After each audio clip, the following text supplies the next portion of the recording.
Pregnant. দূর আর ফাইজলামি করছ তুই আমার সাথে। আমার গার্লফ্রেন্ড প্রেগনেন্ট মানে ওর সাথে প্রেম করতে মাত্র 6 মাস হয়েছে, ওর ঠিক মতো আমি ধরিও নাই, টাচ করলাম না, প্রেগনেন্ট হলো কি করে? তুই কি আমার সাথে ফাইজলামি করস? আমি ফাইজলামি করবো কেন? তুমি তো সত্যি সত্যি প্রেগনেন্ট।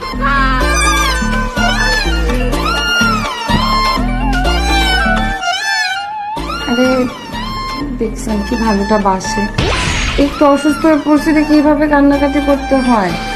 ধর বোকা, ও জান পাখি তো এখন সুস্থ আছে। আর রাগ কর দাও। তুই প্রতারক, তুই তো বেঈমান, তুই আমার সাথে প্রতারণা করছিস, তুই আমাকে ধোঁকা দিছিস। আমি কি প্রতারণা করছি? ডাক্তার বলছে তোমার পেটে বাচ্চা, তুমি নাকি প্রেগনেন্ট। এর চেয়ে বড় প্রতারণা আর কি হইতে পারে? আমি প্রেগনেন্ট হইলে আমি বুঝতাম না। ঠিক আছে যাও, আমি যদি প্রেগনেন্ট হই পেটের বাচ্চা তোমার। বুঝতেছি তো তোমার বাপ পেতে ইচ্ছা করতেছে। আপনি তো জমজ বাচ্চার বাবা হতে চলছেন, আপনার কেমন লাগছে? জবরদস্ত।